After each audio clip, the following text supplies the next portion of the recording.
Hi everyone, welcome to today's trade of the day. And for today's trade of the day, I'll be looking at the pound kiwi.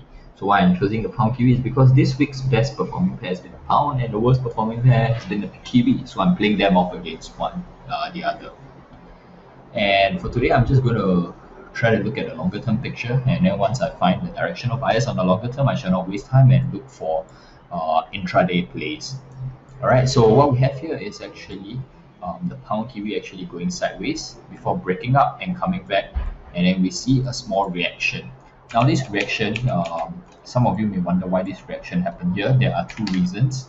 The first reason, let me just show you guys, is really because price has sort of done what I call this breakout pullback. Okay, I just want to do something like that. Okay, so it's a breakout pullback. So we see that price actually tested this line, came back down, tested this line, came back down and breakout. All right, and then there's a pullback to test this level, and I'm expecting price to go higher. All right, and so that's the first reason. The first reason why price actually moved on this line. So let's go down to the weekly. Now it doesn't look as nice in the weekly, but I can adjust it like that, and I still get a very nice breakout pullback. All right. So let me just adjust. So on the weekly, this is the breakout pullback line that we have on the monthly. But interestingly, price made a strong push from this low to this high before a sharp rejection. So we can take retracement of the whole move, and we'll see why price reacted at this level. Right. So right at this level is where price reacted at the 78.60. Okay. So very simple. Okay. We already have Fibonacci. We also have key ratio. Key Fibonacci ratio, and we also have graphical price pattern to tell us that there's a reason why price rejected at this level, and it's a very strong reaction, right? So we see push higher, and even then the push has already surpassed the graphical support, right? Previously price came and tested this support twice on the trend line, and probably also because of I think it's 61.8, right? So it's around this region. But more importantly, price tested this level twice.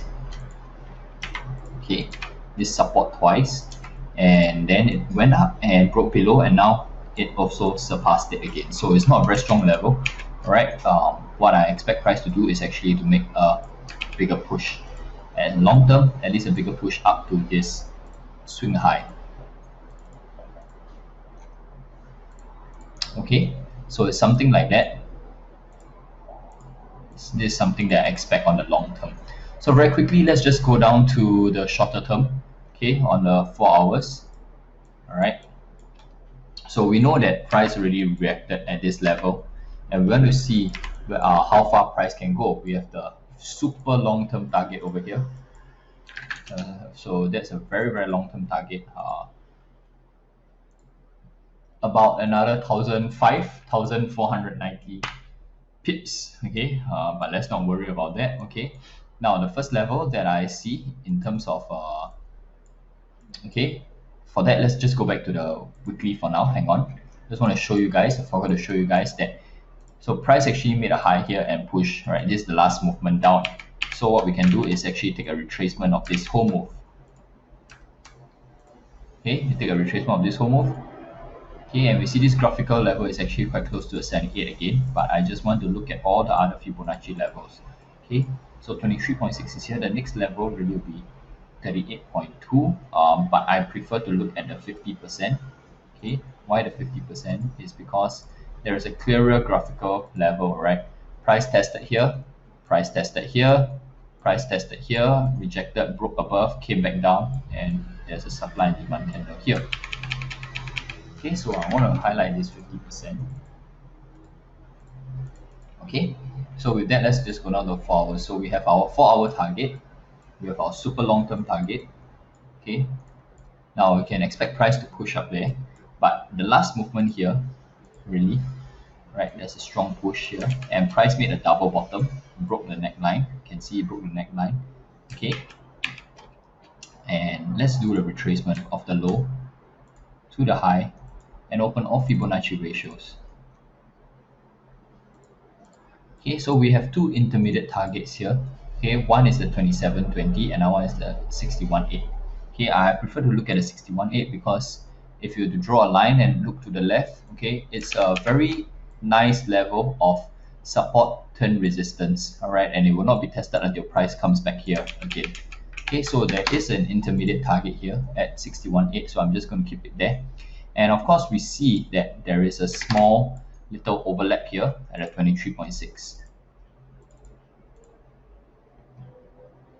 Okay, so I'll put this as support. So what I'm expecting price to do is for price to actually push up towards this level, all right, before making a small reaction and then going up to the next level. Okay, because long term we are bullish. So I'm just going to highlight 23.6. Yeah, and then negative 61.8 and 23.6, so something like that, right? So again, as with because of such a strong bullish move, right, I will not put any buy entry or any stop loss, so to say. I'll just use this as a pivot point. So what a pivot point is very simple. I only use pivot point when the momentum is very strong, because then it's really up to the individual trader whether they decide whether they want to enter at market or they want to have a pending order, right? So this pivot point, what this pivot point means is that if price breaks below, okay, and breaks and close below, we can expect to see price open a greater drop towards the long-term support, right? As long as the pivot point is holding, we'll see price going higher. Okay, so we can double check this with indicators as well. Give the indicators a look, and we see that the indicator is really strong, right? Bullish momentum is really strong. Even if I were to widen to say maybe 21, okay, it's really strong. Okay, it's holding above the 21 period moving average, and we see the MACD is way above zero with no intention of crossing over, no decline in bullish momentum as well. Okay, so if price surpasses this level, then we can play to the next level. All right, but for now, because this is a trade of the day, this would be a good target. Okay, so thanks everyone for tuning in to today's trade of the day. Wish you guys stay healthy and trade safe, and also always practice and do your own analysis. And I'll catch you guys again. Thank you.